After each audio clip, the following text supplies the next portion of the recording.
네, 안녕하세요. 오늘의 세미나는 지난주 준호 씨가 발표했던 글쓰기 주제에 이어서 직장인 글쓰기라는 주제로 준비했습니다.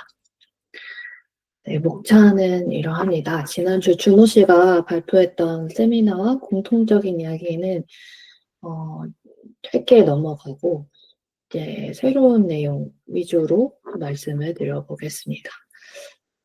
저도 좀 글쓰기에 좀 필요성을 느껴가지고 관심 있던 주제인데, 이제 준호 씨가 먼저 발표해 주셔가지고, 좀 실전, 이런, 위주로 발표를 드리겠습니다. 네, 첫 번째, 왜 글쓰기가 직장인의 경쟁력이 되는가에 대해서 알아보겠습니다. 네, 첫 번째, 직장 내 관계를 원활하게 합니다. 상대방이 이해하기 쉽고 명확한 글을 쓴다면 이제 업무할 때 오해를 줄일 수 있고 업무의 효율성을 높일 수 있습니다. 두 번째는 신뢰감을 쌓는 데 중요한 역할을 합니다. 맞춤법이나 문법 실수 없이 잘 쓴 글은 그 사람이 세심하고 꼼꼼하다는 인상을 주고요. 또한 상사나 동료에게 믿고 맡길 수 있는 사람이라는 평가를 받을 수 있습니다. 세 번째는 글쓰기 역량 자체가 직장인의 역량이 될 수 있다고 하는데요. 단순히 직무 역량뿐만 아니라 정보를 전달하고 원활한 의사소통으로 관계를 구축할 수 있는 이런 소프트 스킬도 중요하다고 합니다. 그래서 다음은 이제 직장인을 위한 글쓰기 원칙을 몇 가지 알아보겠습니다. 준호 씨가 발표했던 내용과 겹치는 부분인데요. 먼저 이제 두 가지식으로 쓰라고 여기서도 똑같이 강조를 하더라고요. 그래서 지난주랑 좀 공통된 내용이지만 예시를 들어서 한번 살펴보겠습니다.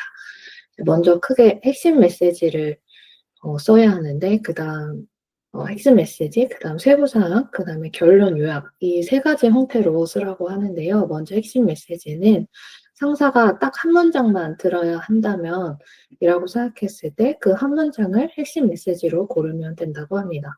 그래서 첫 번째 문장 예시는 팀장님 지출 결의서 결제 부탁드립니다. 라고 이제 핵심 메시지를 쓰고요. 그 다음 세부사항은 이제 중요한 문장을 쓰는 건데요. 상사가 그 다음 궁금해할 내용이 여기에 들어갑니다. 비용은 3만 원이고 출장지에서 점심 저녁 식대로 사용했습니다. 영수증도 첨부하였습니다. 라고 그 다음 중요한 문장을 쓰면 됩니다.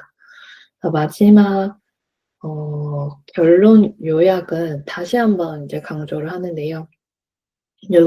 놓쳐서는 안 될 정보나 기한이 있다면 여기에 들어가면 됩니다. 그래서 예시로 경영기획팀에서 오늘 오후 6시까지 결제가 완료되어야 비용 집행이 된다고 합니다. 검토해 주시고 결제 부탁드립니다. 라고 예시를 들 수 있습니다. 이제 다음 이제 글쓰기 원칙 중에 설득력에 대해서 알아보려고 하는데요. 우리는 일하다가 보면 협업 과정에서 이제 불가피하게 의견 차이가 생겼을 때 또 나의 의견을 내세워서 상대방을 설득해야 하는 그런 순간들이 있고 또 고객과 협상을 해야 되는 순간도 있습니다. 그래서 상대가 무엇을 궁금해할지 원하는 게 무엇인지 잠깐이라도 생각해 보아야 합니다. 그렇다면 협상하는 글을 잘 쓸 수 있을까에 대해서 이제 알아보려고 합니다. 예시로 이제 우리의 목표는 프로젝트를 수주하는 것이고 고객의 관심사는 비용을 절감하는 그런 상황입니다. 그래서 첫 번째는 핵심을 앞쪽에 배치하고 강조합니다. 그래서 때로 이 부분의 배경을 설명하기도 하고 또 그럴 때는 이제 핵심 내용을 중간 이후에 배치하는 경우도 있습니다. 볼드체를 사용하거나 밑줄 등으로 강조해주면 이제 상대방이 핵심 내용을 파악하기 쉽다고 합니다. 두 번째로는 손실 회피 효과를 이용하는데요. 이제 사람들은 자신이 얻는 것보다 잃는 것에 더 민감하다고 합니다. 그래서 손실 회피 효과는 이 제안을 거절하면 이런 손실이 발생한다의 뉘앙스라고 하는데요. 근데 이게 자칫하다가는 협박이 될 수도 있기 때문에 너무 부정적인 표현은 주의해야 하고 예를 들어서 우리 제품을 사용하면 매월 전기세를 10% 줄일 수 있다 보다 이 제품으로 바꾸지 않으면 전기세를 매월 10%더 낭비하게 된다라는 뉘앙스로 전달하는 것입니다.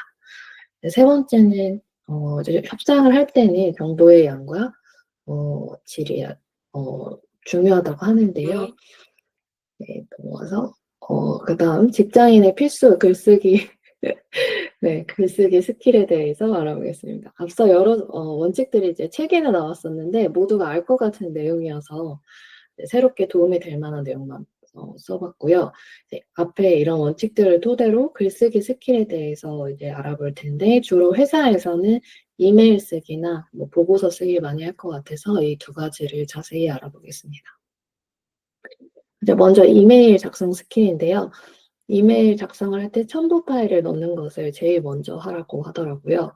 첨부 파일을 누락하면 이제 좀 덜렁거리는 인상을 줄 수 있고, 이때 또 첨부 파일명도 파일의 특성을 잘 드러내서 어, 좀 사용자가 봤을 때 어떤 내용의 첨부 파일인지 정확하게 알 수 있도록 하면 좋을 것 같고요. 본문은 아래와 같이 이제 단계별로 작성을 합니다. 인사말을 쓰고 자기소개를 하고 목적을 쓰고 요청사항을 하고 끝인사로 맺으면 되는데요. 먼저 간단한 인사랑 자기소개는 처음 인사하는 상황이 아니라면 최대한 간략하게 하고 이전 이메일에 계속해서 회신을 주고받는 상황이면 인사말과 소개는 생략할 수 있습니다. 다음 목적은 이메일을 쓰게 된 이유를 작성합니다. 이 부분은 이제 배경에 대한 설명이라고 할 수 있습니다. 다음은 요청사항을 적습니다. 상대가 어떤 액션을 취해야 할지 요구하는 부분인데요. 본문의 이제 핵심으로 자료 뭐 공유를 요청하거나 결제 승인을 요청하는 등 필요한 사안을 작성하는 단계입니다. 이 단계에서는 돌려 말하기를 지향하고 필요한 사항을 직접적으로 요청합니다. 또한 기한 같은 중요한 내용도 포함됩니다. 그리고 세 번째로는 제목은 내용의 요약본처럼 작성을 하라고 합니다. 나중에 이제 상대방이 검색했을 때 편리하도록 배려하는 부분이라고 하더라고요. 그래서 보고서를 작성 요청드립니다 보다 어떤 프로젝트 보고서 작성 요청, 뭐 기한 이렇게 짧게 요약본처럼 제목이 적어준다면 좋다고 하더라고요. 그리고 네, 수신처는 맨 마지막에 넣습니다. 이메일 작성하다가 가질 때가 가끔 있잖아요. 그런 걸 방지하기 위해서 수신처는 맨 마지막에 넣고 작성을 하면 좋다고 합니다. 네, 다음은 이제 보고서 작성 스킬인데요. 보고서는 크게 3요소인데 대부분 이제 알 것 같은 내용이에요. 뭐 핵심을 잘 전달해야 되고 최종 목표가 무엇인지 전달을 잘 해야 되고 한눈에 들어오게 가독성을 높여야 한다고 합니다. 근데 이제 가독성을 높이는 부분을 조금 더 자세히 알아보면 문서의 양식이나 폰트, 자간 등을 기본적으로 깔끔하고 일관되게 유지를 해야 하고요. 표나 그래프처럼 도식화할 수 있는 자료는 시각화해서 눈에 잘 들어오게 해야 합니다. 또 읽는 사람이 모를 수 있는 개념은 각주를 달아주고 히스토리를 모르는 누가 봐도 그 상황을 이해할 수 있도록 배경 설명을 추가해 줍니다. 또 서론부터 결론까지 일정한 논리적 흐름을 유지해야 합니다. 그래서 구조가 탄탄한 보고서를 만들려면 글은 문단 단위로 쓰는 것이 좋다고 합니다. 첫 번째 단계에서 자료를 모두 모으는데요. 이제 뭐 순서 배치 같은 거 신경 쓰지 말고 자료 수집만 집중을 한 후에 한번 쭉 읽어보고 연관된 내용끼리 묶어서 문단을 완성시킵니다. 이제 각 문단 내에서 중요한 내용을 앞으로 빼고 문단 순서를 구성해 보면 좋을 것 같고요. 비슷한 내용의 문단을 비교해서 순서를 배치하고 이제 전체적인 흐름을 고려해서 이제 구조를 만드는 건데요.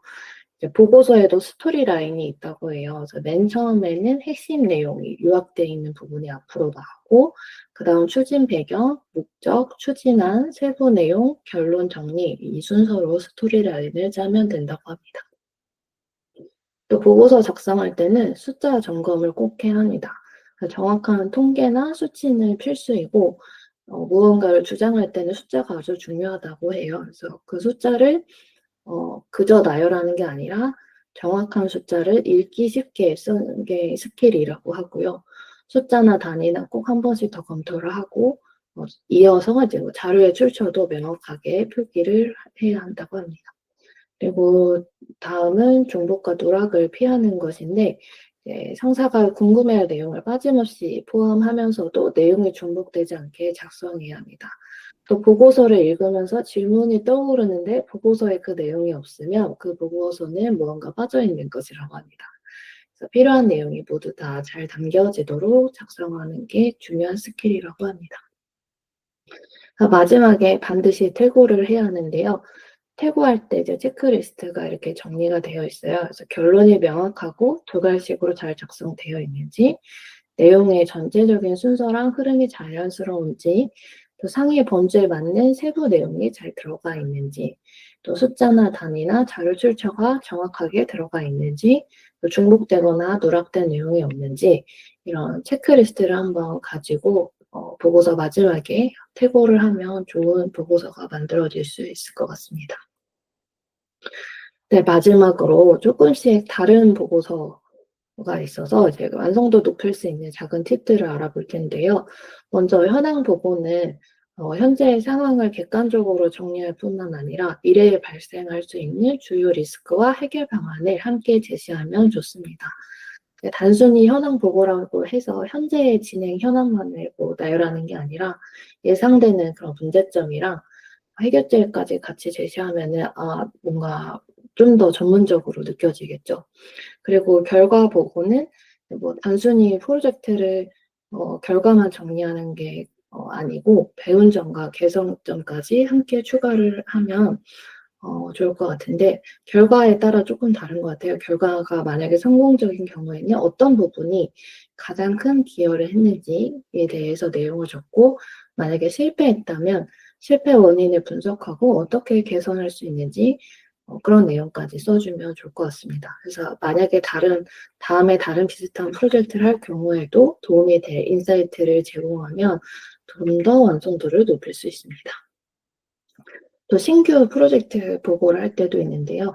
새로운 아이디어를 제안할 때는 그 아이디어가 해결할 수 있는 구체적인 문제와 예상 성과도 함께 포함합니다. 그래서 여기에 더해서 반대 의견을 예상해서 답변도 준비해두면 더욱더 설득력을 높일 수 있는데요.